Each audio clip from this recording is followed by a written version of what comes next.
Hello mga kabibig! Welcome back sa ating bagong YouTube channel. Ito ang pinakamaingay na YouTuber sa balat ng YouTube. Ako si Kabibig, maglabak-labak na tao with evidence. Grabe! Totoo nga bang diring-diri si Pangulong Bongbong Marcos taga Bicol? Kasi pumunta si Pangulong Bongbong Marcos kahapon at merong isang video kung saan nakipag-shake hands si Pangulong Bongbong Marcos at marinig natin na may isang politiko daw di umano ang sumigaw na, "Oy, magpasalamat kayo sa Pangulo kasi pinuntahan kayo, dinamayan kayo." Uy, grabe naman si Dudong. Gano'n ba ang estilo ngayon mga politiko? Ay, nahihiya naman tayong marinig sa mga ganyang style. Tapos si BBM may inamin. Ano ba naman kabibig, ay inamin niya na walang sistema ang gobyerno niya. Oh my G! Ang laking revelasyon, nakakawindang na revelasyon. Walang sistema ang gobyerno ni BBM, lalo na sa panahon ng kalamidad, 'di ba? At tingnan mo pumunta nga sa Bicol, anong outfit? Naka-polo. 'Di ba? Baha ang susuongin mo tapos naka-polo ka? Ano ba naman 'yan? Kaya nga ang ilang netizen ay talagang nawawalan ng pag-asa ng Pilipinas. Uy, lalo na ang mga ating mga OFW diyan na palaging nanonood sa akin. Sabi na, "Ano ba naman ang Pilipinas? Ano ba naman ang presidente natin?" Ay tama nga si Sarah na walang magagawa yung presidente nakaupo ngayon parang pagwapo-gwapo, papugi-pugi points lang, pa-English-English lang ba, English-English kaayo tapos ang mga tao siga-siga ang mata, ang galing mag-English pero pagawain mo, ipa-show kung ano ang magawa niya, wala talaga. Kaya nga, itong si Maharlika, very observant, no? Nakikita ni Maharlika lahat ng mga facial expression ni BBM habang kinakamayan niya ang mga taga Bicol.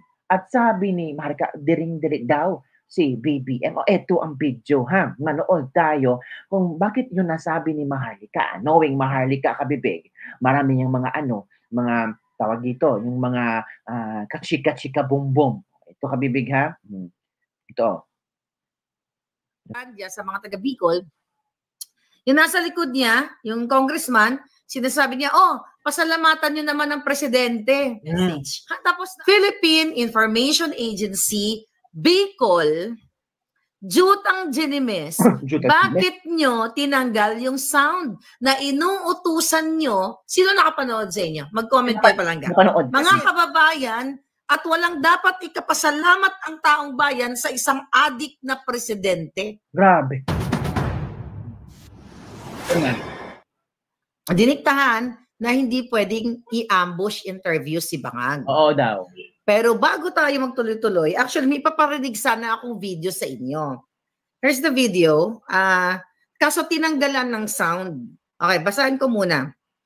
Ang 7 hours ago, dito sa PIA Bicol Region, sa kanilang Philippine Information Agency, Bicol Region, ang kanilang nakasulat dito, ang sabi dito, PBBM in Camarines Sur, ganap na 10:15 ngayong umaga, dumating si Pangulong Bangag Jr. sa Barangay Kausip, Bula, Kamsur upang pangunahan ang site inspection sa mga apektadong lugar. Nako, Maharlika, may video ako dyan. I-share ko sa mga friendship natin ha. Ang video ni BBM, wait for a while Maharlika ha. I-share ko, oy. Para tama lang naman ang ang video. Bakit tinanggalan ng audio?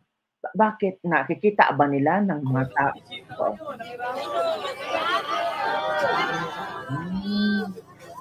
Ayan, again.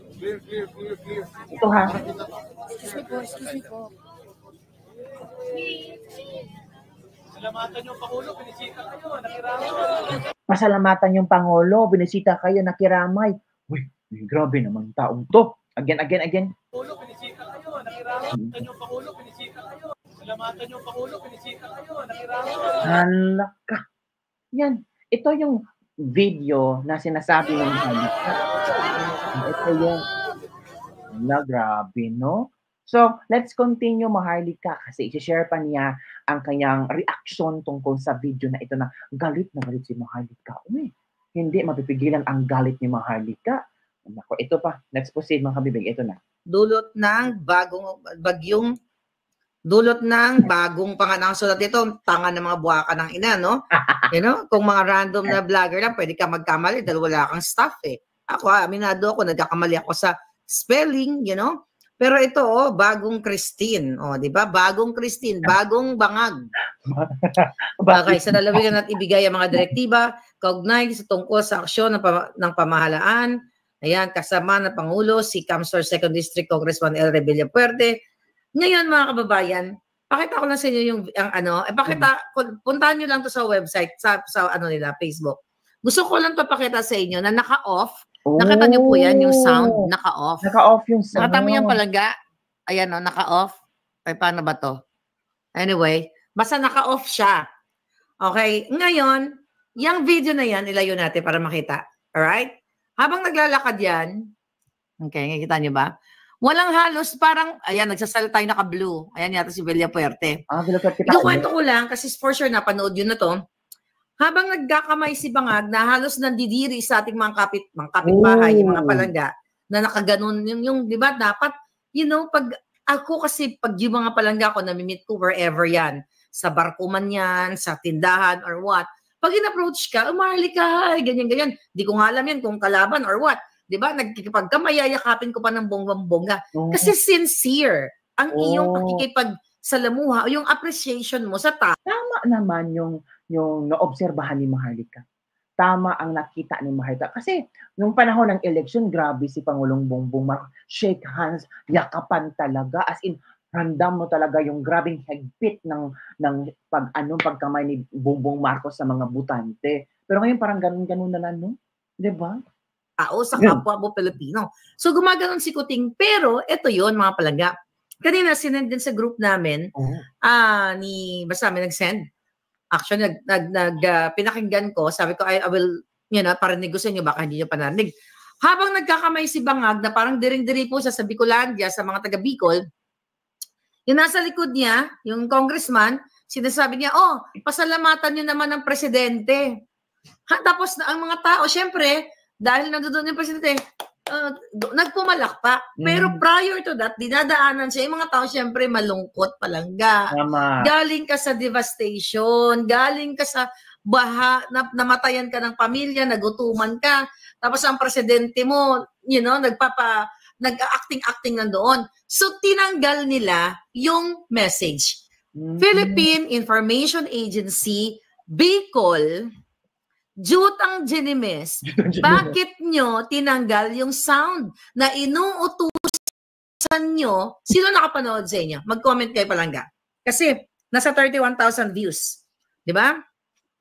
Bakit nila tinanggalan ng audio? Okay?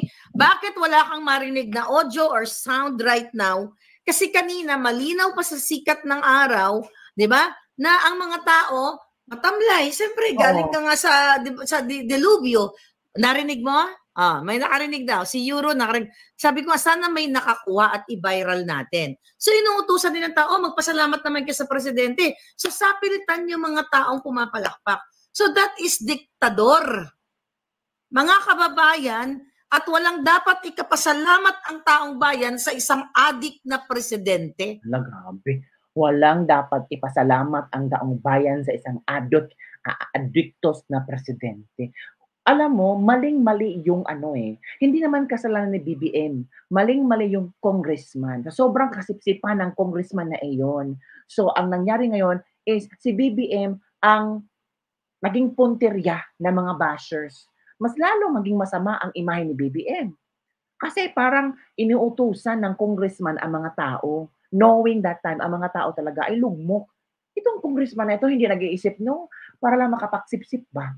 Para tataas ang ranking niya. Level of ranking pala to. Oo nga, no? So, hindi kasalanan ni BBM, pumunta siya doon, nakipagkamay siya. I don't know kung sincere ba yung pagkamay niya. Hindi man lang siya huminto, tapos kinausap, uy, kumusta kayo? Ano bang pwedeng ipaglilingkod ko? Ano bang problema? Hindi yung normal nung panahon na election ba na grabe si BBM kung makipag-usap sa tao. Pero ngayon parang pakamay-kamay na lang. Sige, i-excuse natin si BBM. Ang kasalanan ang congressman. Yung instruction niya or baka kabibig, binigyan din siya ng instruction na sabihin mo ito sa mga tao ha, na pumalakpak sila or magpasalamat sila kay BBM kasi nakiramay si BBM, dinambayan nila si nakidamay or dinamayan sila ni BBM. Di ba parang depende either the congressman or merong nag-instruct sa congressman or gulong-gulo na ang sitwasyon kung kailangan makipagsip-sip ang congressman. Diba? So kung tingnan mo logically ang mga nangyayari is parang si BBM na ngayon ang parang nagmukhang masama. Diba? Yun mga kabibig. Yun ang nakita ko. So sana ma-resolve to kasi nakakatawa. In the same time nakakagigil, nakakagalit na ganitong estilo ang kanilang style or style na kanilang pamumulitika na parang diktador nga, kinokontrol yung mga tao. Ito ang susunod video na ipapakita ko sa inyo. I don't know kung nakita niyo ba ito or meron na ba kayong reaction tungkol dito. Parang iba ang komento ni BBM. Ito for awal kabibig ha. Ito ang sinabi ni BBM. Ito ha. Ito lang, okay? Kita na ba lahat? Go. Kawawa naman ang tao. Wala naka-standby lang sila, walang trabaho, walang ano. Kawawa naman ang tao. Kawawa daw ang mga tao. Ngayon dahil wala tayong sistema, mag-aantay na lang tayo. Kawawa daw ang mga tao kasi walang sistema. Wala, grabe naman si BBM. Ito pa ito. Specifically on flood control. The others, marami naman tayong mga plano for the rest of it. But we have to focus now on flood control. Because we have to focus on flood control na naman. Flood control na naman ang info-focus ni BBM. Hanggang kailan ba ito matatapos ang flood control na bilyones na ang nawala? Hala! Bilyones na ang nawala, kabibig. Tapos walang sistema ang gobyerno. Sinabi ni BBM, ngayon dahil wala tayong sistema, mag-aantay na lang tayo. Ano ba yan? Walang sistema ang Pilipinas. Buti pa ang toothpaste may sistema. Pero ang gobyerno ni BBM walang sistema. Diba nakakagigil lang makinig kay BBM na palagi niya sinasabi na maghintay na lang tayo, uhupa ang baha. Na ganun estilo ba? What if ang Malacanang ay babahain? Sabi na ng tao ay karma. Ay, wag namang ganun. Okay. Pagpatuloy natin panoorin si Maharlika sa kanyang banat ni BBM. Grabe talaga itong bumanat si Maharlika, no? Walang tigil talaga ang kanyang pagbanat. Okay. Diba? Sabi ni James Sardansi Villapuerte, naka-blue. Siya nga nag-utos na, magpasalamat naman kayo. Tama yung kaso nawala yung kanina ko pa nakita yun, after na nag-vlog tayo, kanina ko pa nakita kasi naging busy ako, hindi ko na-download. Kaya dapat talagang mas mabilis kayo palangga, tulong-tulong tayo. But anyway, kung meron kayo dyan, i-share nyo ng bonggang-bongga. So ano po ang sinisignales nito? So tama lahat yung ating mga expose, ang ating mga puting ahas, yung mga nakarating sa atin. Kanina lang, yung ipinakita ko nga sa inyo na confidential memo sa mga media para wag magpa-interview si Bangag. So nung inano natin yun, in-expose natin kanina, I think few hours ago, 5-6 hours ago, sabi ng aking puting ahas, dyan mismo sa hanay nila, sabi sa akin yung Maharlika, ingat na ingat po ako na hindi malaman na ako yung puting ahas ninyo. Galit na galit po ang Malacanang. Galit na galit ang president, ang press corps, galit na galit si Butod kung paano na naman nakalabas etong dokumento na ito. Pakita natin yung dokumento kahit confidential, tragis na mga yan. So ito, layo na lang. Ayan, tingnan mo pala. Basta hawak ko. Senior ko nga to Senior ko to sa ating Facebook sa Boljakan. Pakita lang natin uli. Ayan po. Ay, oo. Nakita niyo, strictly no ambush interview. Strictly no ambush interview. No ambush interview. So, ganyan. Ngayon, mga kababayan. Okay, sabi ni Marga M. Laguna, Cavite, Batangas, Baha. Nakakaawa talaga kayo, mga kababayan. So, ngayon, galit na galit sila dahil nailabas sa atin. Nalaman nyo na naman na ang pagpunta ni Bangag doon ay scripted scripted lahat. Scripted At lahat. hindi dapat magpasalamat ang taong bayan sa presidenteng bangag dahil hindi niya pera yan. Ninanakaw nga niya ang pera ninyo. Ulit-ulitin ko, Bicolandia, Batangas, Luzon, Visayas, Mindanao. Hindi po kayo dapat nagpapasalamat dyan sa putang inang presidenteng yan. Sabi naman yung word. Dahil yung hinayupak na bangag na yan, Hinayupak. na Addictus Benedictus, ayun, ginorgor ko na nga yung ano niya julo niya Kita niyo yan? Ayun, putol na siya. Hindi pa ako nakaprint ng bago. Ayan, authenticated bangag yan. Dahil yung jutang Genemis na yan, ang kapal ng mukha niyong magalit, ikaw, Lisa Butod kidnapper. Galit na galit daw, pinapasusog, sabi sa akin nung, actually, kaya sabi ko yung mga media, hindi naman lang lahat kaaway natin Kasi yung nagbigay sa atin ng information from the media din. Ngayon, ingat na ingat siya na hindi siya magurgur ni Bangag at ni Lisa Tanas at ng Presidential Communications. Galit na galit daw po sila kung paano lumabas yung confidential na papel na pinagbabawalan o inuutusan o diniktahan ang mga media na strictly no ambush interview. At yung mga katanungan po doon ng media ay scripted na, mga kababayan. Scripted na ang inano nila doon. So ngayon, mga palangga, hindi ba dapat na ang isang leader o isang presidente ay bukas sa mga katanungan at accountable siya dyan sa mga naganap ngayon na paglubog at pagbaha? Yung mga katanungan ng taong bayan, dapat niyang sagutin ng walang script. Tama. Diba? Kung may tinatawag na transparency, dahil ang isang leader na matino, ang tinitignan niya ay ang kapakanan ng taong bayan. Tama. Public welfare. Tama. Diba?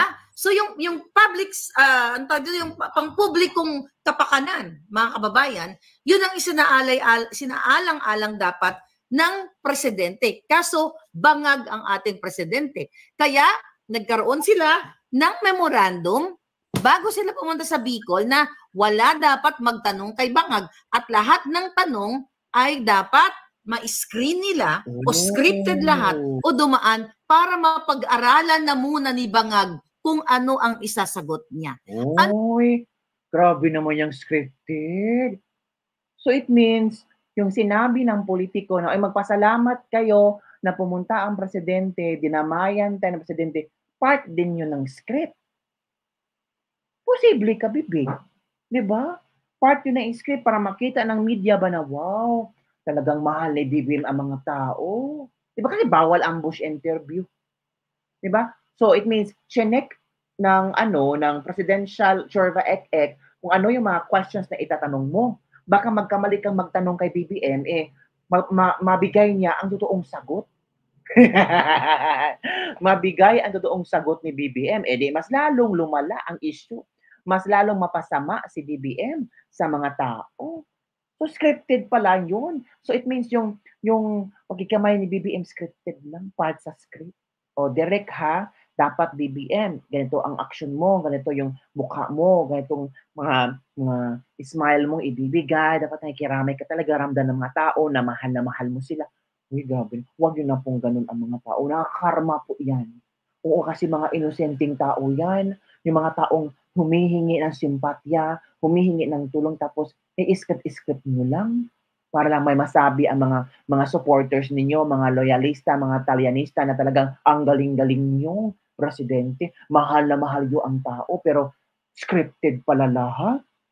Mali po talaga yun. Hindi ako sang-ayon sa ganun. Buti pa na pumunta kayo doon, ipakita mo ang toong kulay mo, mas lalo kang maintindihan ng mga tao kaysa script lahat. Parang ginawa mong tanga ang mga tao, pero hindi makakaligtas yan sa social media. Oo. Hindi hayaan ng Panginoon na lokohin ang mga tao na nangangailangan ng tulong. So tingnan mo, may lumabas na video na sinasabi ng isang congressman na magpasalamat kayo kay BBM kasi dinamayan kayo. Kung wala yung video na iyon, nako, hindi makikita natin na scripted pala lahat. So ano ang iyong komento mga bibig tungkol sa issue na ito? Na grabe, no? Parang, alam niyo, nangihinayang talaga ako. Nangihinayang ako sa boto natin. Well, yun talaga, time for us to learn. So sa 2025 election, dapat matalino na tayong voter. This is a wake-up call for us na dapat piling-pili at hindi tayo magpapadala sa kadramahan nila sa social media, sa paiyak-iyak din sa social media. Lesson learned na talaga. So yun mga kabibigyan, don't forget to like, subscribe, and share this video para sa mga latest trending news sa ating pag-usapan. Bye everyone! See you next time.